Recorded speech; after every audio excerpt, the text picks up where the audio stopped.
You talked We about know the fact better. that you worked really hard at getting a law passed. It was Ryan's law in California. It was the Yes, first state sir. that did it. Tell me a little bit about Ryan. Who was Ryan, and why did you work so hard to get this done? So Ryan was known as the autism whisperer. He worked with children with autism. He lived in Washington, and his father, Jim Bartell, was a business. We were clients of his, and he was involved in government relations. And I remember one day my husband and I went into Jim's office, and there was something different about his countenance. And he said, "We just found out that my son Ryan has pancreatic cancer," and he was hospitalized.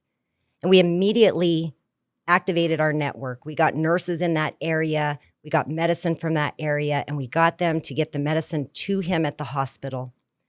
And the hospital said, "No, you cannot use cannabis here." And then what's really crazy is we've now just found out again in February of this year, there was a study that was done in Australia that has now proved that cannabidiol, CBD, and even THC in a combination with some other minor cannabinoids, acid form, CBDA, CBDG, those four together seem to be impacting pancreatic cancer like no other drug has ever impacted it to date. It literally slows down its replication. So you were doing the right thing.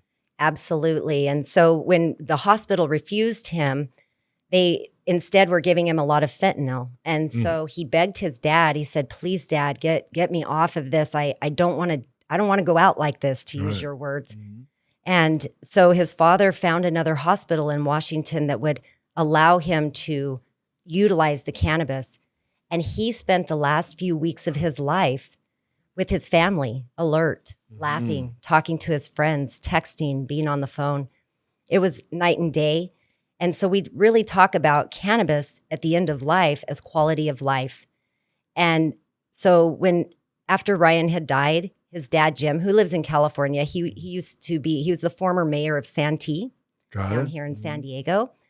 And he came to my husband, who's a lawyer, and he said, "I really want to honor Ryan, and I want to pass a law here in California so that this doesn't ever happen to somebody else." Wow. And it took us 4 years. It was vetoed the first time around because the hospital association was afraid that they would lose their Medicaid, Medicare funding if they allowed this activity in the hospital.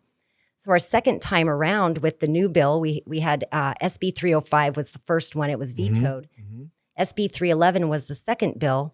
And we actually received a letter from the Medicare, Medicaid reimbursement folks who said, not only have we never refused funds to any facility for their patients using cannabis there,